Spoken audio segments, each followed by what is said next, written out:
Okay, yeah, so today basically I'm going to go through a bunch of examples of optimization problems in the context of batteries. But before I do that, I actually want to go back to last lecture since we just got back from spring break. So it's been about 2 weeks since we last met. And I bet if you guys are anything like me, you probably forgot what the heck we were doing. So these are the slides from last lecture. We talked basically about the various objectives that arise when we're doing optimization for distributed energy resources. And we talked about sort of a little bit about economic information in the energy sector, uh, some reminders of optimization, and then we talked about a bunch of objectives, some linear and some nonlinear, that we might want to deal with to optimize in DER operations. And so I just want to show quickly what some of those were. So we talked about energy cost. So kind of the simplest objective you could think about. If you have a constant price, it's sort of equivalent to just optimizing for energy efficiency. There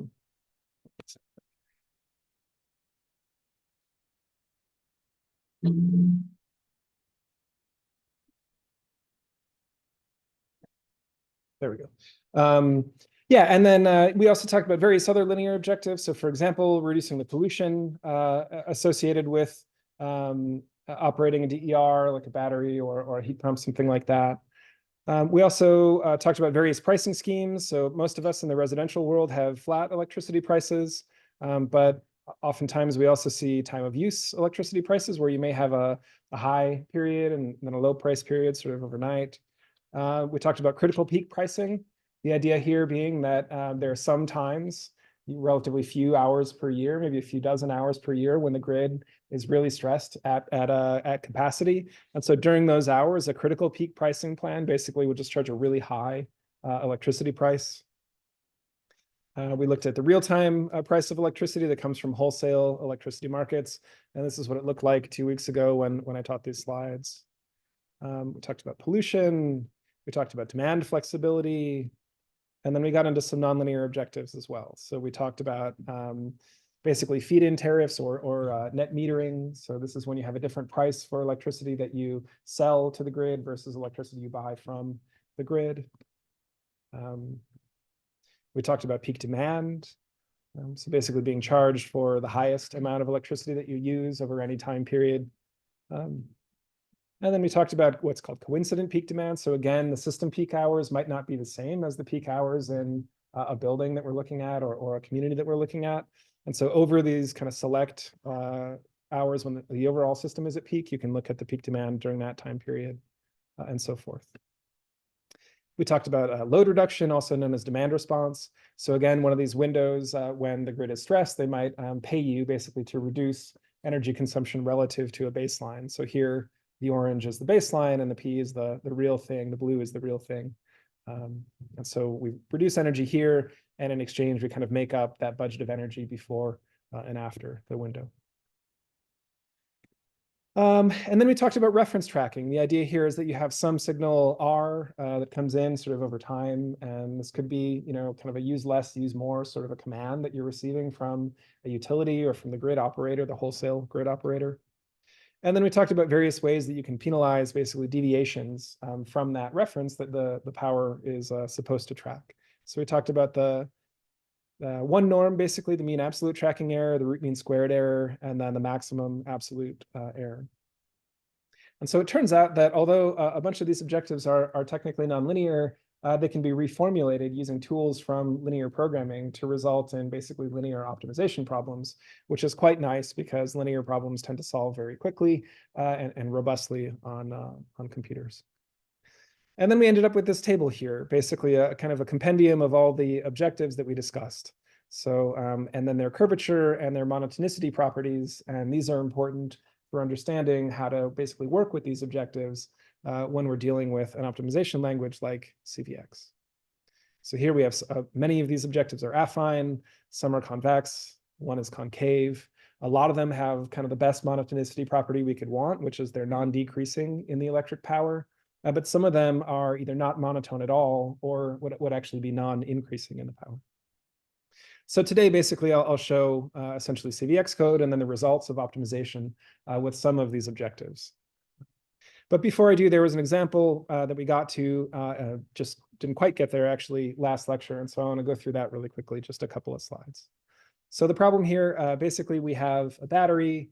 In this case, it's a stationary battery with 5 kilowatts of charging and discharging capacity and 13.5 kilowatt hours of energy storage.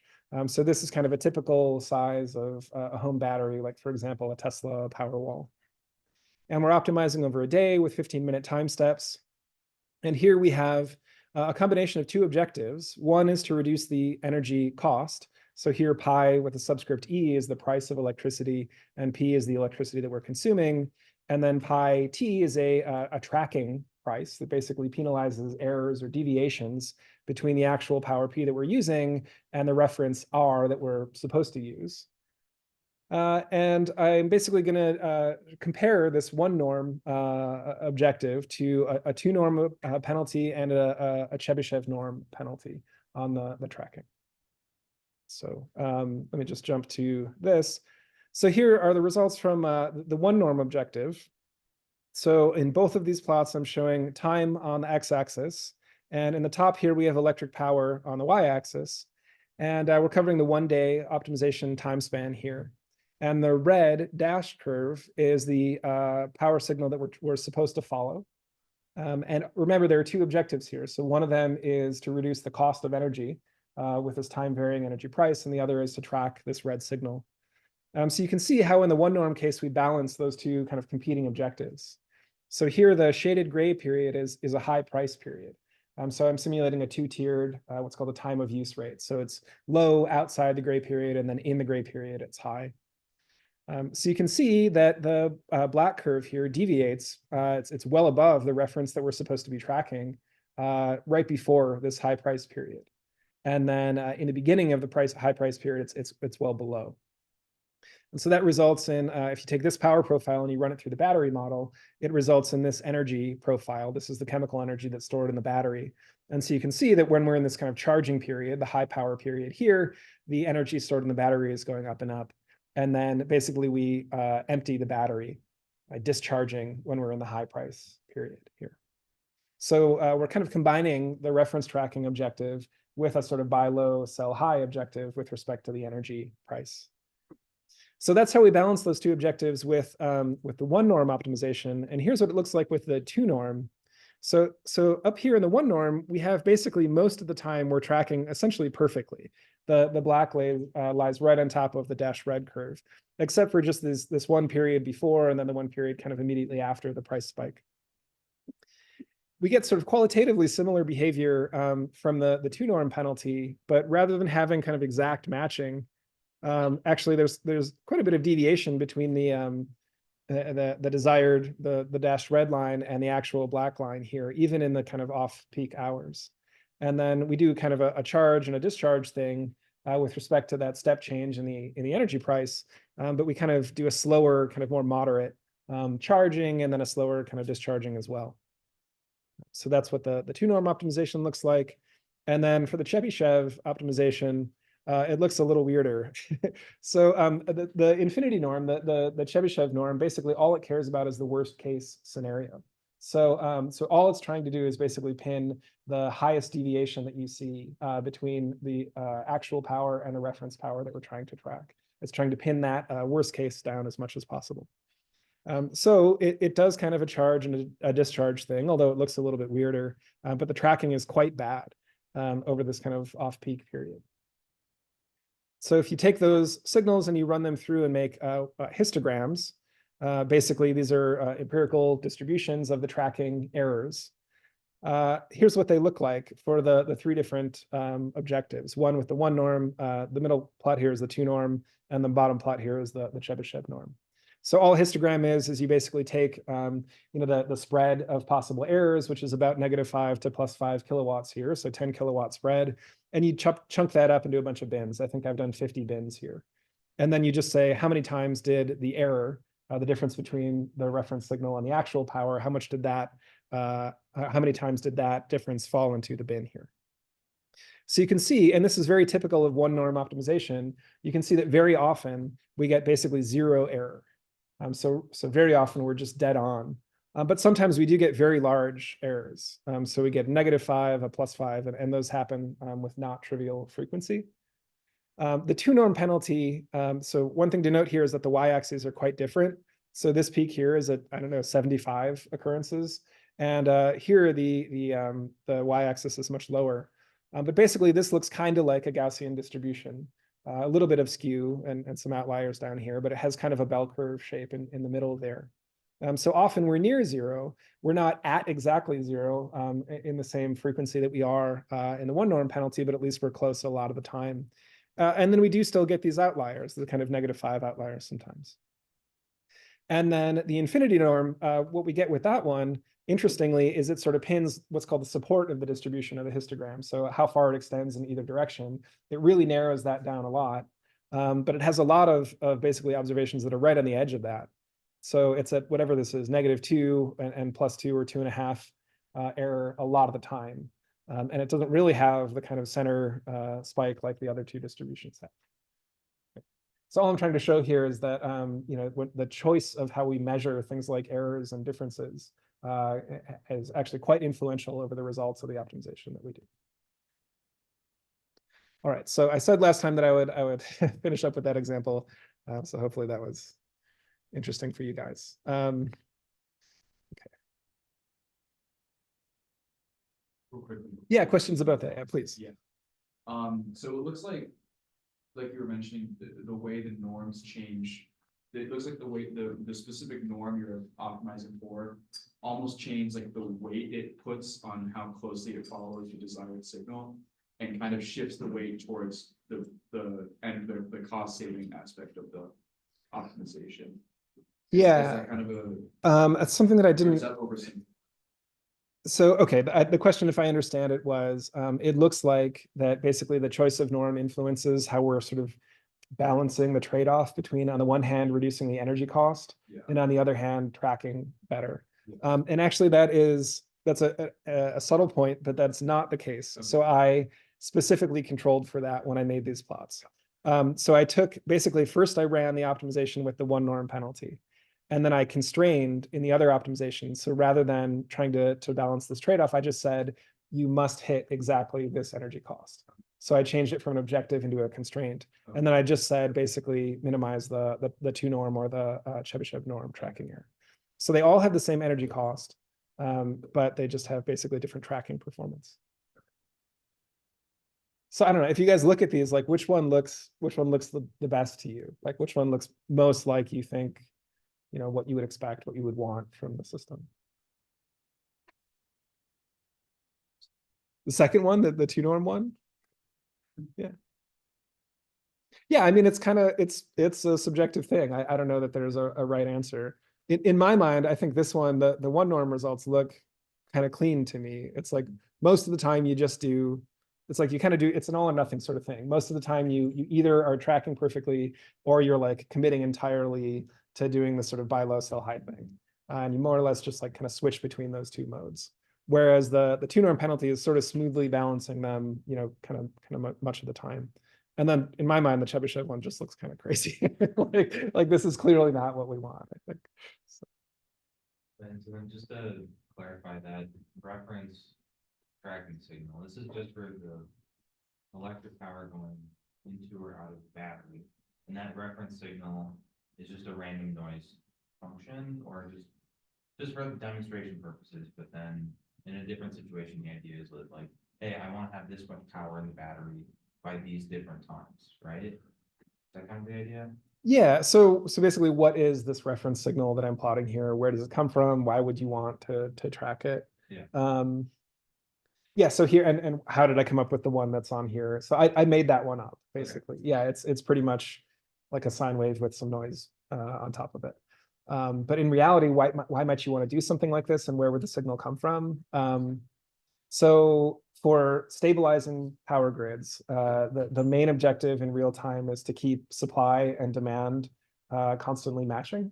And so when supply dips a little bit below demand, then the frequency on the grid starts to sag below its nominal value, which in the US would be 60 hertz, in Europe and much of Asia, it's 50 hertz. So it drops to 59.99 or something like that. And so basically what power grid operators do to sort of maintain that supply-demand balance in real time is they will send out signals to some participants in the power grid, and it's a real-time signal, usually on a 1 or 2 or maybe 4 seconds time step, and they say basically increase consumption, decrease consumption, kind of every couple of seconds, or they might say increase by 20%, decrease by 10%, something like that. Yeah. So basically, they broadcast this signal in real time, and that's a service called frequency regulation. And if you provide it from, say, a bunch of home batteries or heat pumps or something like that, you can make quite a bit of money. It's actually the highest paid reliability service on the grid. So that's kind of what I'm emulating here. Yeah. And real batteries, like there are grid scale batteries that are out there on the grid right now, providing these reliability services, in addition to doing a buy low, sell high kind of thing with respect to energy prices. Does that make sense? Yeah. Okay, cool. Thanks. Those are great questions. All right. So I guess I'm going to continue kind of in the same vein and just show basically a bunch of examples of what optimization profiles kind of look like. And I'll stay in the context of batteries because they're kind of, in some sense, like representative or canonical for the DERs that we've studied. We showed that a lot of the other DERs, water heaters, space heating, stuff like that, can all kind of be reformulated as something that looks a lot like a battery model. Okay, so I'll start by just giving some examples here, and then I'll give some examples of non-monotone objectives. So again, these are the things that were not non-decreasing. They may have no monotonicity structure or something like that. And you can get errors in convex optimization when you try to work with those objectives. And then we'll wrap up, if time permits, with a problem here where we are jointly optimizing both the size of the battery and how we operate the battery. So this is basically doing a design problem. So you could think about doing this in a context where you had solar power and a diesel generator and a bunch of demand from buildings and EVs, and you had storage and stuff like that. And you might want to solve a problem where you're kind of jointly designing, how big the system should be, how much solar you should have, how big the generator should be, stuff like that, while also coming up with the sort of operating profiles for the equipment. Okay, so just some reminders of the battery. This is basically the physical model that we're dealing with here. We have this parameter A, which is based on the time step and our dissipation time constant tau. And then X here is the chemical energy stored in the battery. And P chem, that's the chemical charging power. And then P with no superscript is the electrical charging power. And there's this kind of nonlinear but piecewise linear relationship between those two. And then we have energy constraints here, usually some minimum and some maximum permissible energy. And then we also have power constraints. So, your phone or whatever can only charge so quickly. And we can write those either in terms of the electric power or in terms of the chemical power. And these are equivalent expressions. And this is just a reminder of what that mapping between the chemical power and the electrical power looks like. So it is not linear, unless we have a perfectly efficient battery where both of the efficiencies are equal to 1. But it is convex and it's non-decreasing. All right, so here's the basic problem formulation, pretty much what I showed in the last slide and the problem formulation that's going to be used for the next 5 or 6 slides. So here are the decision variables. Again, an optimization problem broadly described basically has 4 components to it. It has your decision variables, basically the actions that you're going to take. It has the objectives. So if we're trying to minimize something, those are the things that we want to make as small as possible. And then it has constraints, basically a set in which our decision variables have to live. And then you have the data, the input data that goes into the problem. So these are all the parameters and signals and so forth. So here our decision variables are the energy stored in the battery at each time step, the chemical charging power, and the electric charging power. And simplest objective I can think of is just trying to minimize basically the energy cost. And here the price pi is a vector. So this is the inner product between pi and the electric power P. And then we have an initial constraint, basically X naught, which is the initial energy stored in the battery. And then we have a bunch of constraints that apply at each time step. So we have the dynamics. These are equality constraints. We have another set of equality constraints relating the electric power and the chemical power. And then we have our energy and power capacity constraints. And then the input data basically is everything that shows up in the problem statement in the second 2 bullet points. It's everything in the problem statement that is not a decision variable, right? So anything that's not a decision variable is data to the problem. And so typically when you specify something in CVX, you don't have to write that stuff out, but I think it's good practice when you're formulating a problem, for example, for your final project, to be really clear about what is sort of input data to the problem, what are you deciding, what are the outputs of the optimization. Okay, so we can basically take that kind of mathematical description and we can translate it directly into CVX code. So here in the first line, just like in the previous slide, we're defining the variables of the problem, the things we're trying to choose. And then we have an objective, and it looks just like it did basically in the mathematical description. And then we have a bunch of constraints. And here, the second constraint here, I've written basically as a vectorized constraint. So this says that elements 2 through k+1 through the end, basically, of the state vector, those elements have to be equal to basically a times the first k elements of the state vector. So this, you could write using a for loop. You could say for k equals 1 to k, and then you could just basically program this equation here. But MATLAB, again, is like built to do matrix vector type operations. So it's usually much faster in MATLAB to vectorize code than it is to use loops. So that's the only reason that I've done that here. And then the other constraints, I've basically programmed vector-wise. So these inequalities in CVX basically apply to every element of the vector. So this, if capital K is 24, this is a 24 by 1 vector. And so we have 24 lower limit inequalities and then 24 upper limit inequalities, all within this one compact line of code. So that seems really nice. Unfortunately, when you program this in and hit run, you get this error. So this is like, again, probably the most classic error that you get in CVX, which says discipline convex programming error, and then some text telling you what went wrong, basically. So does anybody know where in this problem description my error might be? Or anyone want to take a guess?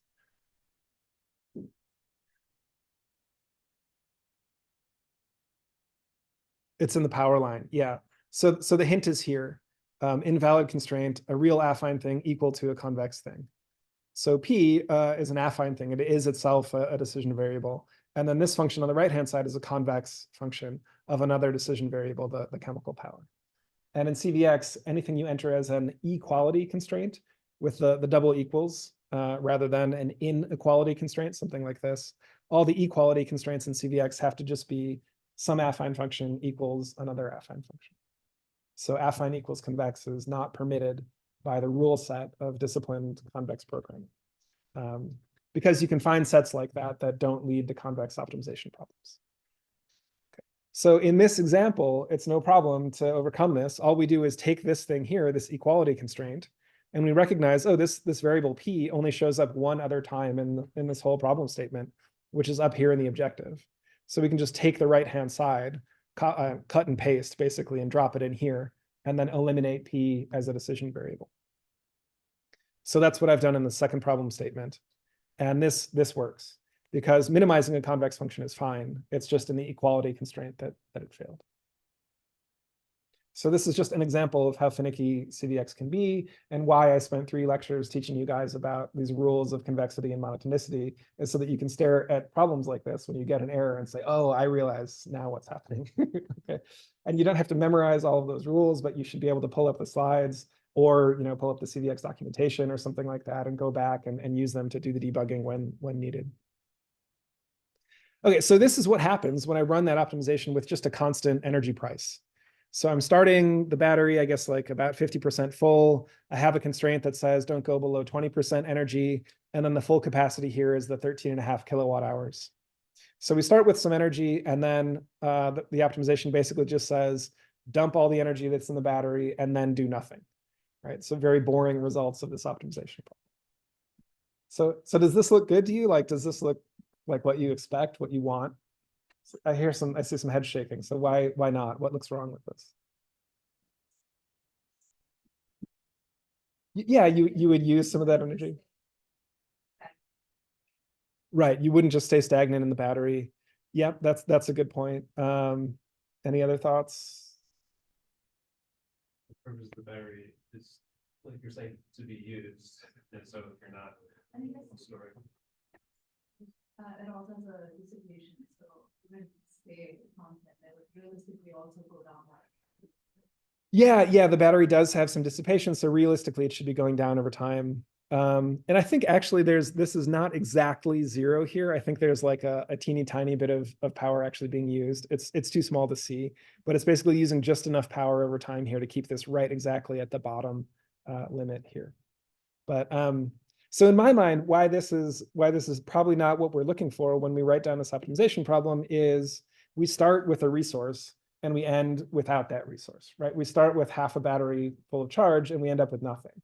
And so, and this is a daily optimization, presumably you're going to want to do it again on the next day, right? So somehow it's like not fair. It feels like you should return the battery, like leave it as good as you found it, basically.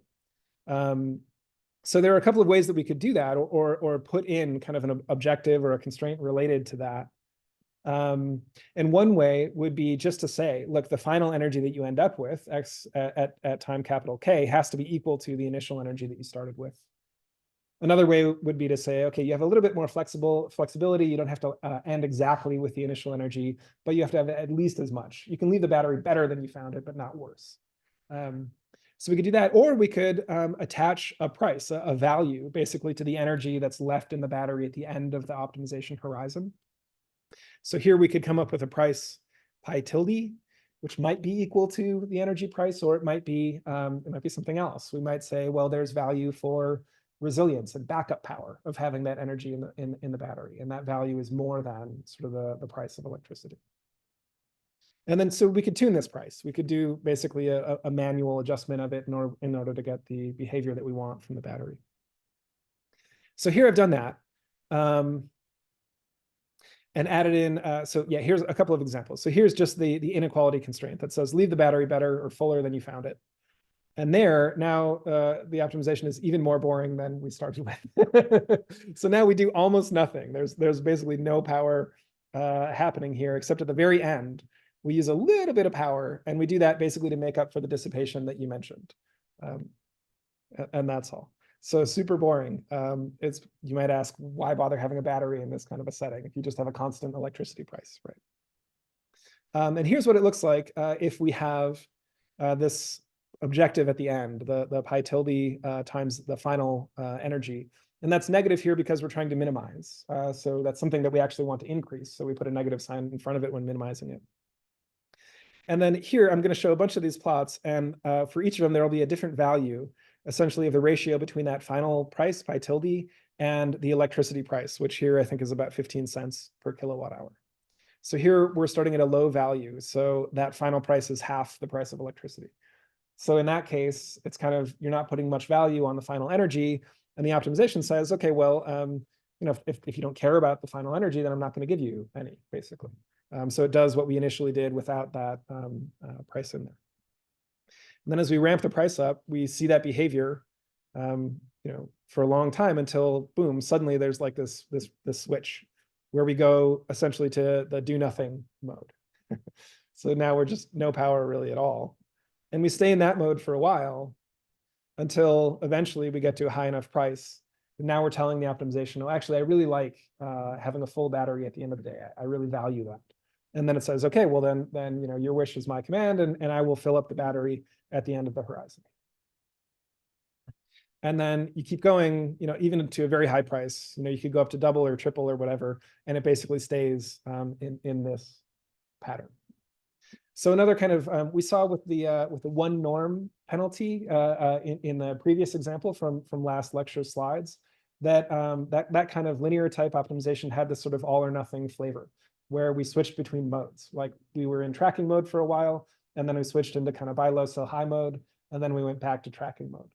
And it turns out that that is an artifact of basically the way that linear programming works. It's the way that linear optimizations, the results of linear optimization problems end up, is that they kind of go to extremes. It has this kind of all or nothing flavor.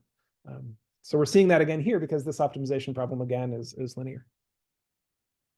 Okay, and so here's a graph. If we put the price pi tilde on the x-axis, And then on the y-axis, we have the final energy that we end up with in the battery. For a low price, we had, basically, it was pretty much insensitive to what the price was. It was low, and we did basically nothing for a long time, just depleted the whole battery. And then once the final price got close to the orange dashed line here, which is the price of electricity, then we switched modes to basically, rather than depleting the battery, to basically do nothing with the battery. And then eventually the final price got high enough where it became optimal to fill the battery all the way up at the end of the horizon. And then essentially no change from there. So this kind of non-smooth behavior, this sort of step function type behavior, is again kind of typical of what you might find from linear optimization problems.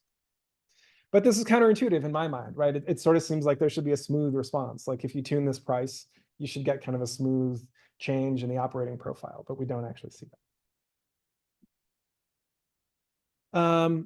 Okay, and then another way to do this, I mentioned that you can, rather than having the constraint x, the final x greater than or equal to the initial x, you can just get rid of the initial condition x naught and say that's a variable. The energy that you start with is something you may choose, and the energy that you end with is something you may choose, but they have to be equal to each other.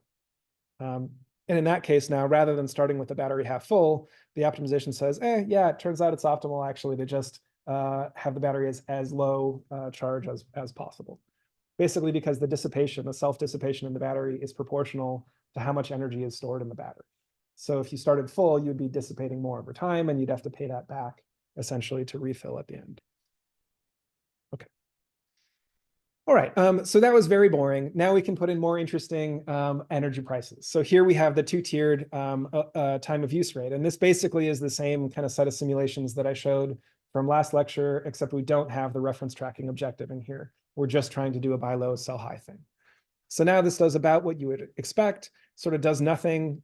Sorry, this is the power plot, does nothing most of the day, and then it starts charging kind of full blast, just late enough or just on time, basically, to end up with a full battery right before the step change in the price signal. And then it just, basically empties the battery as far as it's allowed to do, and then it does nothing more or less for the end of the horizon. So this is not something you'd need optimization to do. Like if you had a home battery and you had this sort of price plan, you would not need to run complicated convex optimization problems to figure out what to do. You would just charge the battery for 3 hours before the price spiked, and then discharge it for the first 3 hours, basically.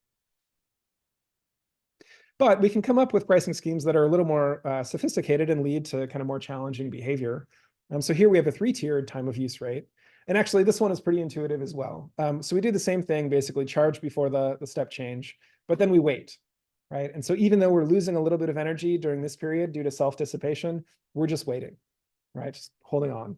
And then finally, we get to the high price period and we discharge during that period when the energy has the most value.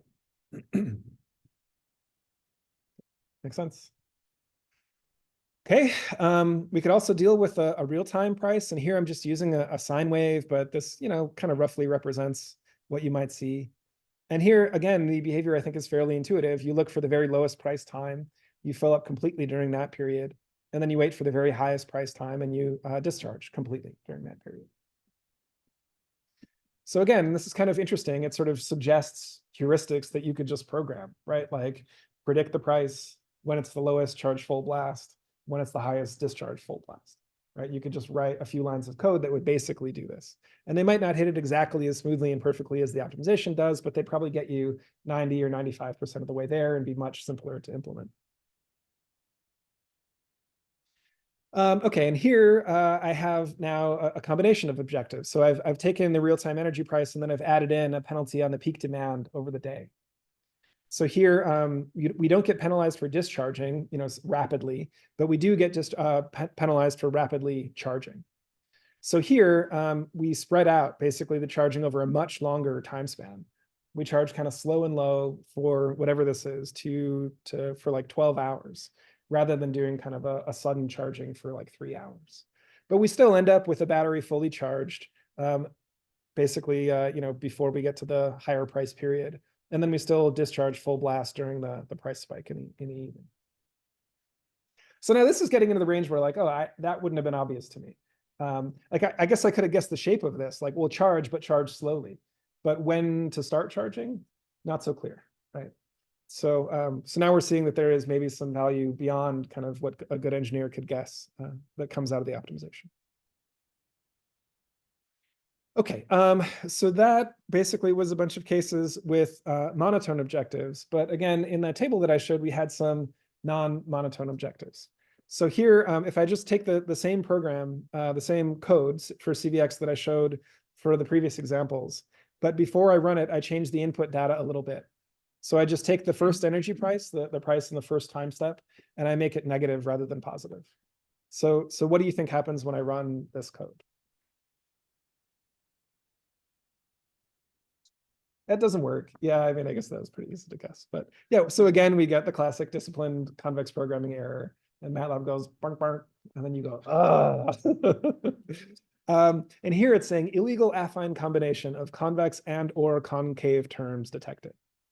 And so what that means basically is that in the objective function here, this thing, the max function is convex always. But when we multiply a price times a convex function, it is only convex if the price is non-negative. Once the price is negative, then we have the negative of a convex function, which is a concave function. And now we're trying to minimize a concave function, and that is against the rules of disciplined convex programming. So there are a couple of ways to solve this problem. Oh, yeah, actually, and this problem can arise. So here I'm showing the sort of warning signs, right? The orange coded things here are things we have to be careful with. And so here I'm in the kind of simplest case of that, but it could also come up if we're doing reference tracking. For example, for the frequency regulation reliability service that I talked about. It could come up as well if we have incentives related to either downward or symmetric flexibility.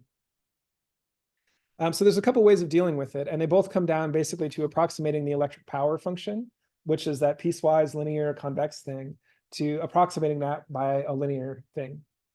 And so one way to do that would just be to assume that the efficiencies for charging and discharging are ideal. So in reality, they might be like 95%, but 95 is pretty close to 100. So maybe we just tell the optimization that the battery to act as if the battery is perfectly efficient. So that is one way. Another way to do it is actually to split out the decision variable P to replace that with two decision variables, both of which are going to be positive. And one represents the charging power, and then another represents the discharging power. So one is basically the energy we're putting into the battery. The other is the energy we're taking out of the battery. And so if we do that, we can get rid of the chemical power entirely and the electric power entirely, and just add in basically the charging power divided by the charging efficiency, which in this setup doesn't have to be ideal. We can still use our 95% or whatever. And then we have the discharging efficiency times the discharging power. So really, it's the difference of those two that ends up in the battery. So does anyone other than Leo, who is not allowed to comment, because I know you know the answer, does anyone see a potential problem that could come up with this formulation?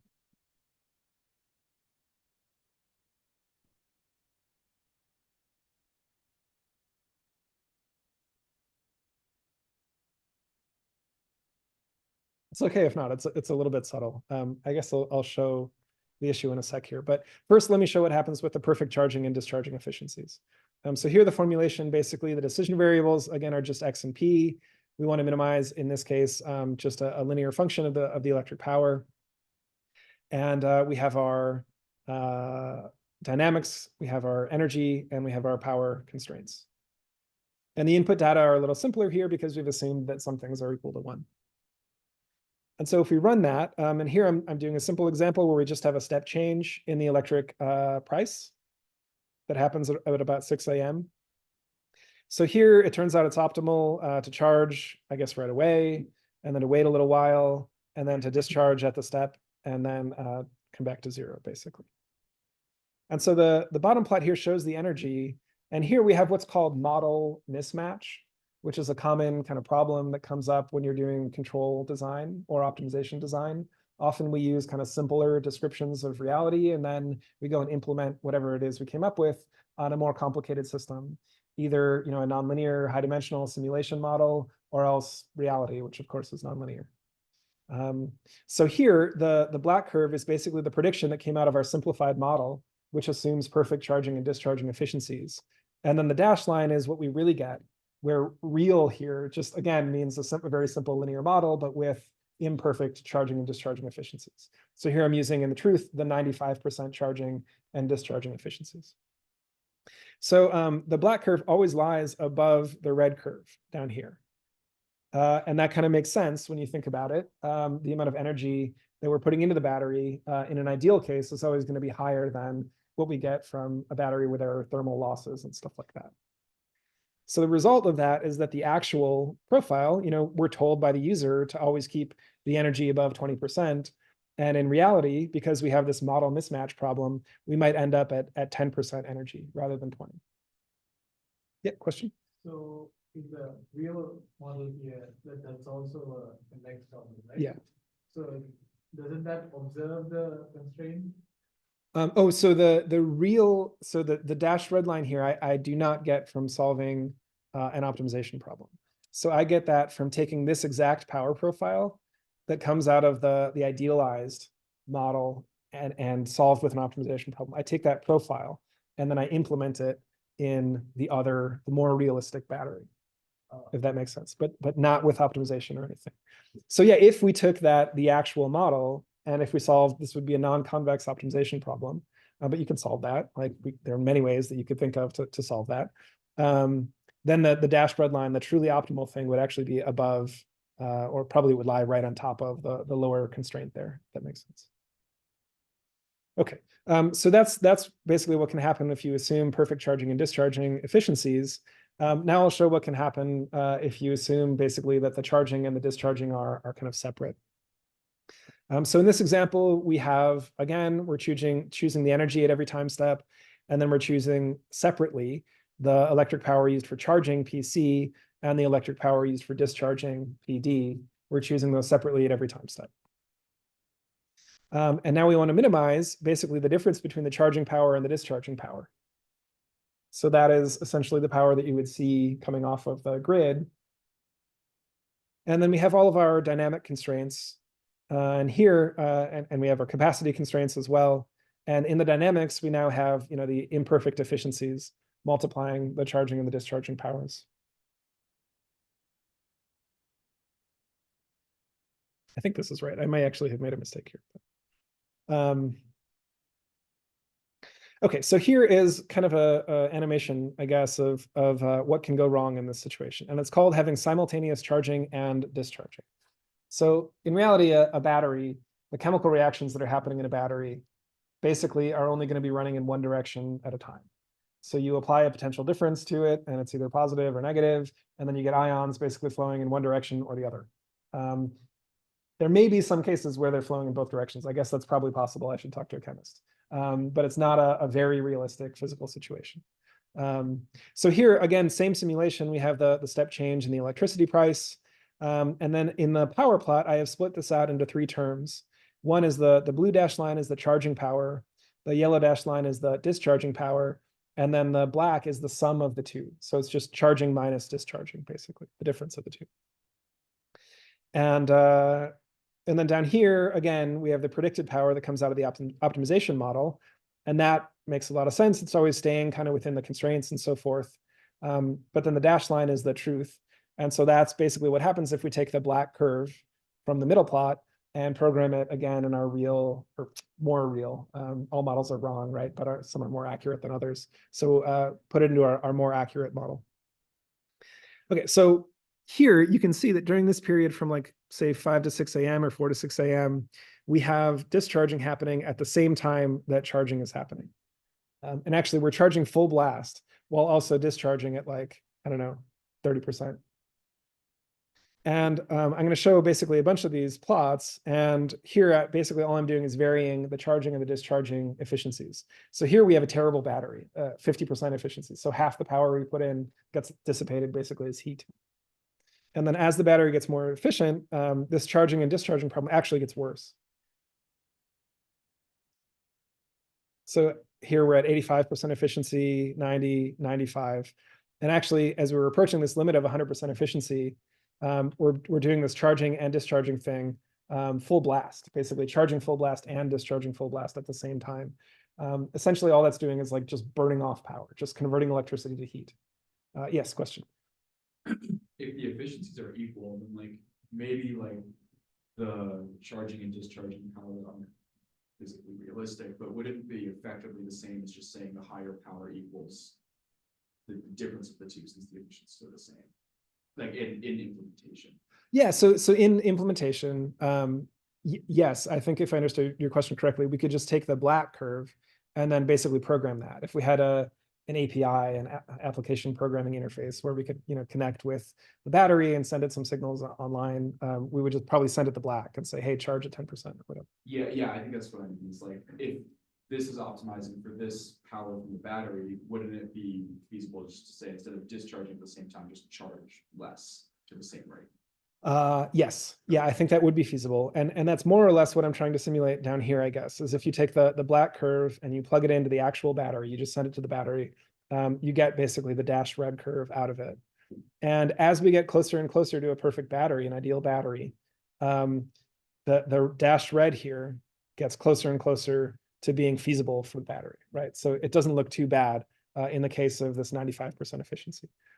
I think the difference is that if we look at the results of the optimization, if we ask the computer how much money did I make over the course of the day, that number will be quite inaccurate in this case, because it thinks, so here we have a negative price. So basically you're getting paid to use energy during this period. So it thinks that it has this cool way to basically burn off a bunch of power. And so it's just burning off power like crazy for like 4 hours overnight. And it thinks it's making a bunch of money from doing that. So you might say, dear CVX, how much money do I make over the course of a day? And it would say, you made $100 today. And then you take the black curve, you plug it into your battery. The next day you do exactly this and you make like $4. And you're like, CVX lied to me.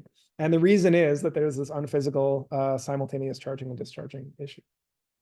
Okay, so this can be solved, and it can be solved by putting in a constraint that basically a mutual exclusion constraint between the charging power and the discharging power. So you basically can put in a term that says, the charging power times the discharging power has to be equal to 0. So if one of them is positive, the other one's 0. If the other one's positive, the first one has to be 0, and so forth. Unfortunately, that constraint is non-convex. So now we're back in the world of having to find some other way to deal with that problem. Fortunately, I basically ginned up a pathological example to make this problem, to force this problem to happen. Under kind of normal operations for a regular battery, it wouldn't happen. And even if it did, even if you're in this kind of weirdly pathological case, if you just took the black curve and plugged it in, with a 95% efficient battery, you don't get results that are, unsafe or crazy. All you get is this overestimation of how well you're doing. You think you're making a bunch of money when in reality you're not.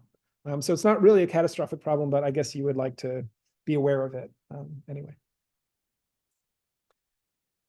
Okay, and here I'm just trying to show you that, so if you had, for example, a reference tracking objective rather than this buy low, sell high objective, then even if you're using the sort of separate charging and discharging model, and you're allowing simultaneous charging and discharging, even with that model, we end up with good tracking, and the prediction down here pretty much is exactly equal to the truth. So the simultaneous charging and discharging thing doesn't happen in the reference tracking case. So I'm going to show that basically by just showing what happens in this 2-norm now reference tracking problem. And yeah, I'm going to basically show an animation where this price of associated with the tracking penalty, where that price gradually increases. So here we have a low price of tracking. We're trying to balance these two objectives, save energy on the one hand, but track the reference signal on the other hand. And we're saying basically we care a lot more about the energy than we care about the tracking. And for that reason, we're basically not tracking at all. We're pretty much just doing nothing. But as the tracking price gets higher and higher, the black curve here, the actual power gets closer and closer to the reference power. Kind of smoothly as you would expect, I guess. And the main point I wanted to make with that is just that if you look down here at the black and the red, they're pretty much on top of each other. You'd have to plot the difference on a really small y-axis to be able to even see it, I think. So if this is the kind of problem you're trying to solve, and if you don't have like a crazy price signal that's negative, encouraging you to burn off power a lot of the time, then you can use this kind of separate charging and discharging model pretty safely. Okay, does that make sense? All right. We have about 20 minutes left, and the final example here is a little bit involved and has some economics and stuff built into it. So anybody have questions about what we've talked about so far before we dig into the last example?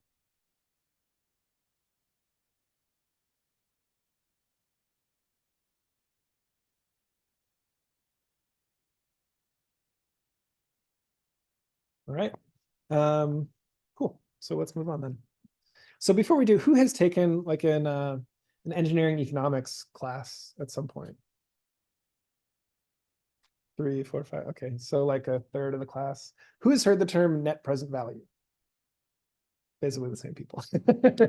Okay, that's cool. So we'll start from scratch and build the ideas up as we go here. But the point of this is in this section, we're basically looking at, okay, in all the problems so far, we've assumed that the size of the battery, the configuration of the system was kind of given to us. And then our job is to design essentially an operating profile that works well with that equipment configuration. But in reality, if you were, say Tesla, you might want to decide or help a user, a homeowner decide how big of a battery they should put in or how many batteries they should put in, while also making the decision about how those batteries are going to be operated. So this problem essentially is getting into that simultaneous design and operation problem. Okay, so we're going to build up here to what net present value means. And at big picture, it's just a way to balance kind of costs that you have to pay right now. For example, the upfront cost of a battery against costs that you're going to have to pay in kind of an ongoing fashion, for example, from operating the battery. So the underlying idea there to balance those two in a kind of reasonable fashion is to recognize that most people would prefer $1,000 right now to $1,000 a year from now. The idea being, there's maybe some risk. Like if I tell you, I'll definitely I'll give you $1,000 in a year, like you might or might not believe me, right? Whereas if I have $1,000 in my hand and I just give it to you, like, I mean, you might still be a little skeptical, like maybe it's a scam, but at least you'd know, like you definitely have cash in hand. So there's some risk associated and some uncertainty associated with the future. Also, like if you, I don't know, did stocks or whatever, like you invest in Bitcoin or something, like you could take the $1,000 right now and you could put it into some investment. You could buy super conservative bonds and be guaranteed a 3% investment or something like that. Put it in a savings account and get 1 or 2%. Or you could play the stock market and maybe get 7 or 8, or maybe lose a bunch of money. Or you could go to a casino and potentially double your money, right? You have lots of options depending on your tolerance and appetite for risk. Anyway, so for you, you might have some number in your head, some row, which is basically a guess at kind of what percent could you increase your investment over the course of a year. So kind of typical for the market, assuming you're kind of doing an index fund that sort of tracks the overall stock market, is around kind of 6 or 7%. But some companies might be able to do significantly better than that regularly. So they might have a higher value of row, 10 or 15%, something like that. Anyway, so it's a personal decision, but basically a decision maker could come up with this value of row. So based on that expression, or this sort of equivalence between $1,000 now and $1,050 or something like that a year from now, we can come up with what's called the present value of money. So if we have a dollar amount M that's going to arrive 1 year from now, then its current value is discounted by a factor 1 plus rho. So just if you take the 1,000 times 1 plus rho and you divide it by the 1 plus rho, you basically get the value of that money today. So I don't know, it might be 95% or 90% or something like that of the value of the cash that'll come in 1 year. And then you don't have to stop at 1 year. You could look ahead 5 years or 10 years or 100 years if you wanted to. And you could get basically the present value in today's dollars of what that cash flow M sub N that occurs in year N, what that would be. And so, here we're taking this number that's greater than 1, might be 1.07 or something, and we're raising it to a power. And so this exponent is getting, the denominator here is getting bigger and bigger as we get further and further into the future. Until eventually, 10 years or 20 years or 50 years from now, this thing is so big that the value today of that far future cash flow is essentially 0. Does that make sense? Okay. So that's what's called the present value or the time value of money. And then the net present value basically is just add up all the present values, starting from now, the current capital expenditure, and going forward to kind of the end of the project. So suppose we have some project that costs C naught initially to deploy, and it's going to last capital N years, and it'll have a cost or a net cost. So this could be negative, in which case it would be a revenue or a value, C1 through Cn, respectively in each year 1 through N. So usually C0 will be positive, meaning you have to put money down up front, and then these CI 1 through N would be negative. You get some value back. You save money, or you get paid for playing around on the electricity market or something like that. And then at the very end of the lifetime, so in year N, there would be a salvage value, which we're calling S. So for a battery, for example, we might say, yeah, I'm going to bank today on being able to, or I'm going to make my decision based on a 10-year decision time horizon. But after 10 years, the battery probably will still work. Maybe it'll just have a lower capacity and charge a bit slower than it does today, but it won't be worthless. So it'll still have value to me, maybe of 20% or 30% of the initial value of the thing. Or maybe it stops working, but I can still take it and sell it for scrap and reclaim the materials so that we can recycle them into a new battery, for example. Or the salvage value could be negative, in which case there's a salvage cost, meaning like, oh, I'm going to have to rip out this old hunk of metal and plastic and chemicals and stuff like that. And in that case, S would be negative. Okay, so basically then we just use our present, our sort of discounting formula, which turns future cash flows into present cash flows. We just use that formula and we add up all the cash flows. So we have the initial and then year 1 all the way through year N. And then again in year N, that's when we realize the salvage value S. So that ends up basically just reducing the final cost in the final year. Okay, so then first of all, does that kind of make sense? So the net present value or net present cost as a way basically to balance money today against money in the future.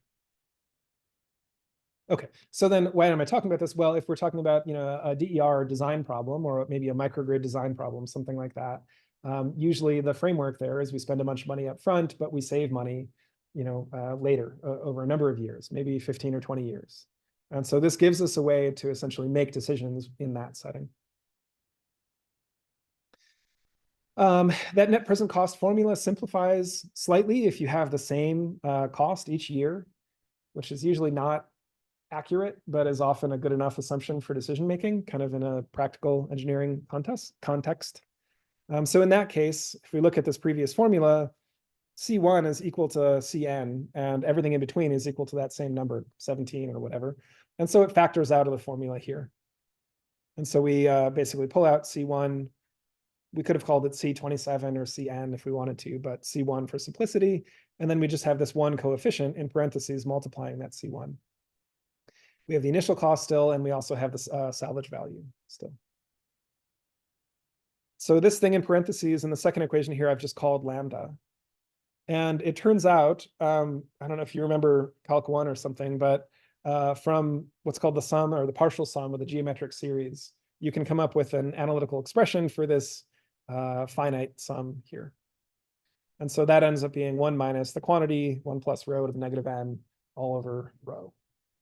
And it's like fun algebra. I won't make you guys do it on homework to do this. It's not really necessary.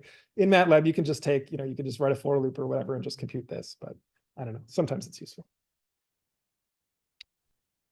Okay, so now let's apply that to our battery example, where we want to, again, kind of do the simultaneous process of deciding the size of the battery and how to operate the battery.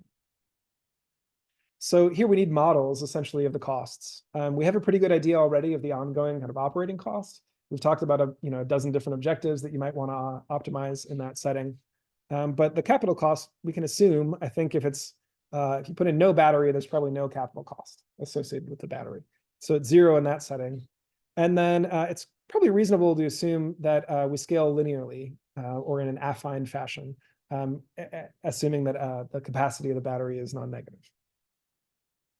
So here, beta, this is a fixed cost.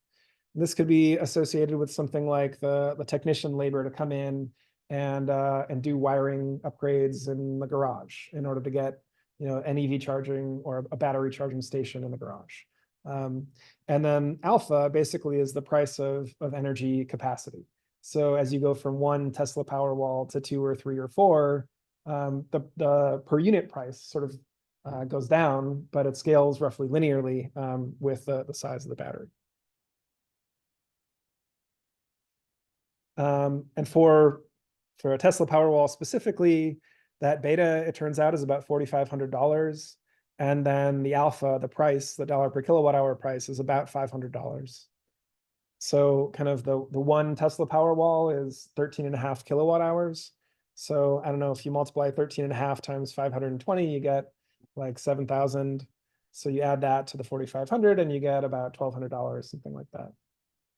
But if you get 2 Powerwalls, then sort of the price per Powerwall is lower. So you only add on top of that another $7,000 rather than adding the full 11,500. Does that make sense? Okay. Okay, and then the salvage value, I think, I don't know, there are many ways you could model this. I'm just, for simplicity, assuming that it's basically linear in the initial cost. So, maybe I get 20% or 30% of the value left over after, say, 10 years. Okay, so if we take those models and we plug them into the net present cost formula, in the case where we are putting in a battery, so the capacity is positive, then we get basically a linear term in the capacity. So we have an effective price pi x times x max, the energy capacity of the battery. We have our lambda times c, kind of the annual cost, which we're assuming is the same in every year of the battery's lifetime. And then we have basically this constant term over here. And we essentially can't access this at all through our decision variables. So C1, we can change this by changing how we operate the battery, when we charge it and how hard we charge it, things like that. And this price or this cost here, we can influence through the size of the battery. If we put in a bigger battery, we're going to have a bigger initial cost here. But this term here, we can't really influence at all. So it's just a constant that basically factors out of the optimization. And then you do a little algebra to show basically what this price is here. It's essentially alpha, but decreased a little bit to account for the salvage value at the end. Questions on this? All right. Yeah, so because this term here, we can't really access, we can't change it by changing our decision variables, we can factor it out of the optimization problem. And then we're left basically just minimizing the price, pi x, times the energy capacity plus lambda, which came out of our time horizon n and our discount rate rho times the annual operating cost. There is one caveat here that I'll make, which is that we can choose not to put in a battery. And in that case, we don't have to pay this fixed cost beta. So actually, we can sort of affect this last term, not through the optimization variables that we'll program in CVX, but for kind of a separate or an outer decision variable. We have kind of an inner optimization loop, and then we have an outer decision loop where we say, well, do we want a battery at all? Right. So that's another scenario that we'll evaluate by basically zeroing out beta here. Okay, so now we're basically ready to write down this optimization problem, except there's some relationship generally between the energy capacity and then the minimum energy that's allowed during operation. So that might vary from person to person. Somebody who is a little more conservative and wants more capacity just in case there's a power outage, they might want 40 or 50 or 60% energy at all times in the battery.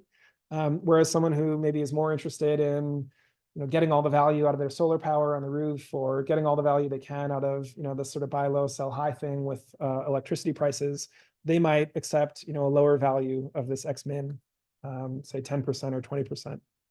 But anyway, I think it's reasonable to model X min as basically a fraction of X max, and that fraction mu could just be chosen by the user essentially. So in the example that I'll show, I just chose 20%, which is what I had been using in all the previous simulations. And then there's also usually some relationship between the energy capacity of the battery and the charging and discharging capacities. So it'd be weird to put in like a gigantic 100 kilowatt hour battery, but only have 1 kilowatt of charging or discharging capacity. right? So you'd take like days and days to charge up your whole battery.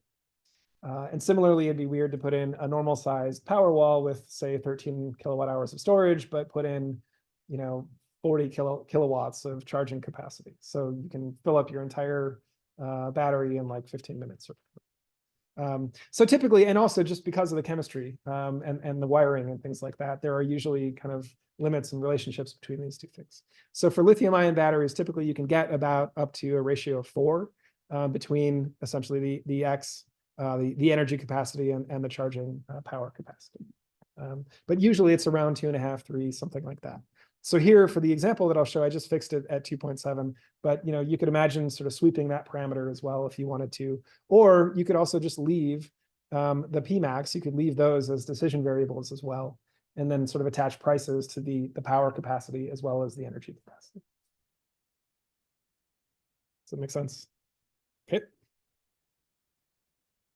Okay, and then it turns out that we also need to tell the optimization, you can't have an infinitely big battery, right?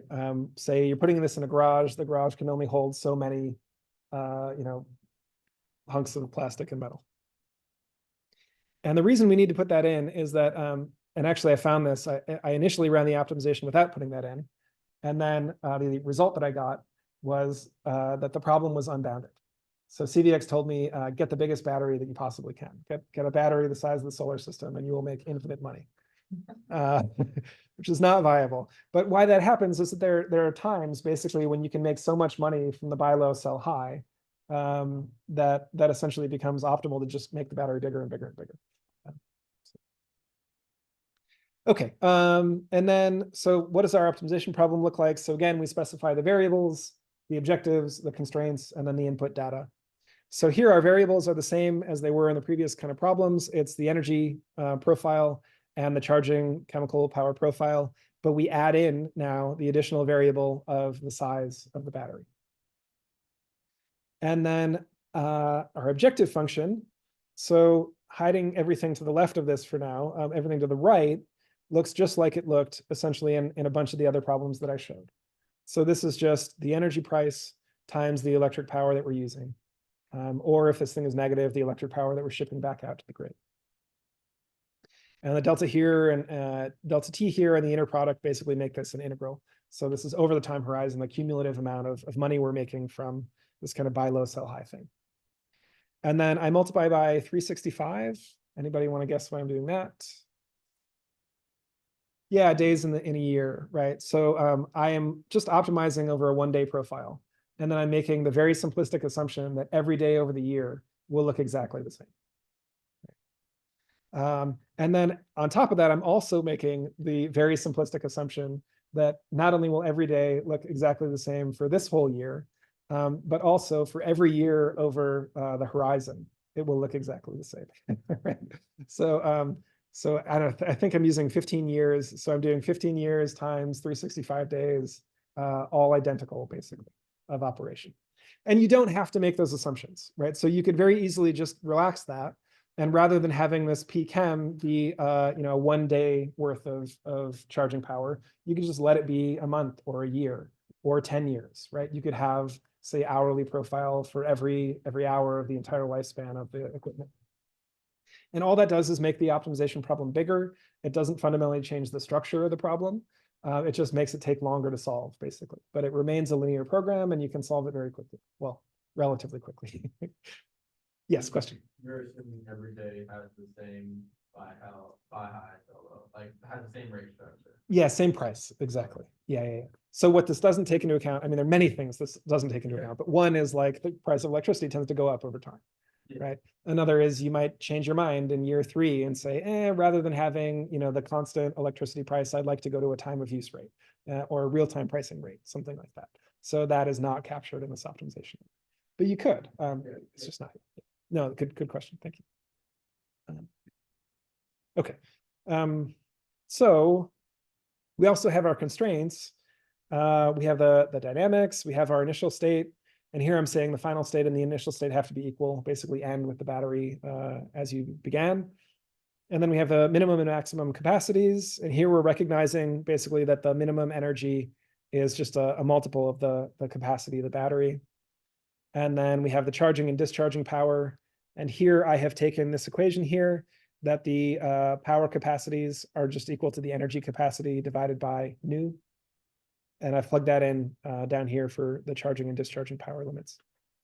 And then we have that the size of the battery can't be negative, meaning you can't, I don't know what a negative battery would be, but anyway, that doesn't exist for us. And then you can't make it infinitely large. There's some upper limit.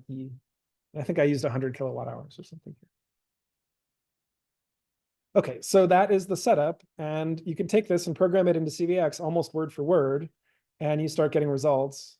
And yeah, the blue coded things are new things here, and so forth. Okay, and so here's what those results look like with a low price of battery capacity. So here, I think, well, I guess, I don't know, I guess I used about 150 kilowatt hours as the maximum possible. And so here what we've done is basically put in the biggest battery we can get, the biggest feasible battery. And we just do this, buy low, sell high thing. We charge before the step increase and we discharge as soon as the price rises. And so that leads to the energy filling and the battery filling up and then being depleted. Yes? Is there a reason from the constraints or the objective that it charges right before it gets to discharge? Or is that? Yeah, so is there a reason, and this is, I'll punt this to you guys. Is there a reason that, just to repeat it for folks online, is there a reason that we wait basically until right before the price spike to do the charging? Any thoughts? Yes. Yeah, like CPX is kind of lazy and it's just like, yeah, I get enough to get exactly the objective that I need. But then the part of that, I think that it's more nuanced is that the time constant has some amount of decreasing energy, right? So it wants to minimize that amount that decreases, right? Yeah. Yeah, exactly. There is self-dissipation in the model. So if we charged at the beginning of the day rather than right before the price spike, then we would lose a little bit of that stored energy. We'd trickle down a little bit as we go here. And you might want to spend a little bit more energy then toward the end to bump it back up. And so, yeah, it's not CVX being lazy. It's CVX recognizing that there's self-dissipation in the model. It's us having given CVX a model that includes dissipation, and then it doing basically what's up. Yeah. Now, just to complicate this a little bit, if there were some uncertainty in this problem, if we didn't know exactly when the timing was going to be of this price spike, then it probably would be optimal. And CVX, there are ways, optimization under uncertainty is a different challenge and something I'll talk a little bit about in a week or two. But yeah, you can basically, tell CVX an uncertain model and have it figure out what to do. And yeah, it probably would charge earlier because there might be some risk that rather than happening at what you thought, was going to be the price spike time, it happens a little bit earlier. And so, if you waited until the last possible minute, you might not be able to fill up the battery all the way. Does that make sense? Okay. Yeah, good question. All right, so here's what it looks like with a low price, a cheap battery, basically. Actually, this is a free battery. This is zero cost of battery. All you have to do is pay for the electrician labor to plug it in, basically. What do you think happens with a very expensive battery? Like, think it charges completely before, fills up all the way. Well, this is charging completely before the price spike too. It's getting all the way up to the top here. What's that? Sorry, say it louder. It doesn't charge at all. Yeah, exactly. I think that's right. And then how big of a battery do you think you get in that? It's very small. Yep, you get no battery at all, basically. And this is actually not a crazy high price. This is, I think today it's about 500. And so this is only slightly higher than today's cost. But yeah, so now you can see the y-axis limits are the same in this plot and the previous plot. But now the dashed magenta line up here, which is the actual capacity of the battery that we put in, is at 0. So the decision that came out of this optimization is basically don't put in a battery. And then here is a plot. And here I have taken into account that the fact that I mentioned where if you don't put in a battery at all, you don't have to pay that beta term associated with like the electrician labor. So I have taken into account that effect when making these graphs. But on the x-axis in both of these plots, I'm plotting the price the capacity price of energy for the battery. And then the top plot here is the decision, basically how big of a battery we put in. And the bottom plot is the net present cost, or rather the negative of the net present cost, which is the value of this investment. The present value of this investment, basically. So the decision is very boring again, and it's not a smooth thing. So you might think like, oh, if I smoothly tune the price of putting in a battery, that I'll progressively get bigger and bigger batteries as I go. But no, it ends up being an all or nothing thing. You either put in the biggest possible battery or you put in no battery at all. And the reason for that is that this is a linear optimization problem, and linear, again, programs typically have these kind of going to extremes type solutions. So if you don't want this, that is not a result of the optimization having done a weird thing. The optimization has given you the optimal solution to the problem that you specified. So if you don't want this behavior, it's the thing to do is not to try to tune up what CDX is doing. It's to go back to your formulation and say, is everything really linear in what I want? Maybe the cost of a battery actually would start going up quadratically, or it would plateau logarithmically or something like that. And then you put some curvature into the problem, and then you might get a more smooth looking solution. And anyway, the value with a free battery is 25 grand. This is basically what you can make from 15 years of buy low, sell high with that particular price structure that I showed. And then as the battery gets more expensive, basically we step down in value, and then eventually we end up with no value. And the reason this has a stair step thing is I only did like 10 prices or something like that. So if I did 100 prices rather than 10, this would move down kind of smoothly. Okay, does this make sense? I'm already a little bit over, but I guess maybe one quick question.